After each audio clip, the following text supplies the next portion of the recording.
आणि आता पाहणार आहोत मुंबई शहर त्याचबरोबर उपनगरांमधील टॉप 9 घडामोडी।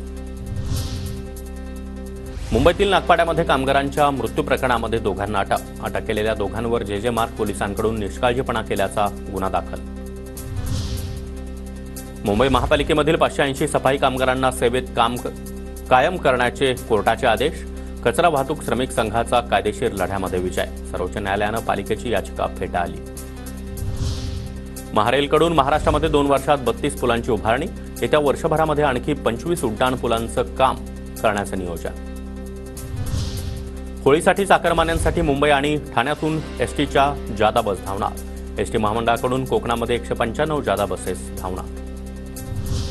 वरळी बीडीडी चाळ पुनर्विकास प्रकल्पांतर्गत मधील 556 घरांचा एप्रिलमध्ये ताबा मिळणार। वरळीमधील 30, 31 आणि 36 मधील पात्र रहिवाशांना घरांचा ताबा मिळणार। मुंबई विद्यापीठामध्ये ई कंटेंट आणि स्मार्ट क्लासरूम सुरू होणार। यामधून विद्यार्थ्यांना आधुनिक शिक्षण देणं सोपं होणार, तर विद्यापीठातील प्राध्यापकांच्या प्रशिक्षणासाठी स्मार्ट क्लासरूम होणार। कुर्ला रेल्वे स्टेशनवरील 60% काम अपूर्ण। अमृत भारत स्टेशन योजनेअंतर्गत कुर्ला रेल्वे स्टेशनचा विकास मान्सूनपूर्वी उर्वरित कामं पूर्ण करण्याचं नियोजन। मुंबईमध्ये 56,000हून अधिक रिक्षांच्या मीटरचे रिकॅलिब्रेशन पूर्ण। नवे दर लागू झाल्यानंतर मीटर अद्ययावत करण्यास सुरुवात। मुंबईत गेल्या काही दिवसांपासून उष्णतेची कमालीची वाढ।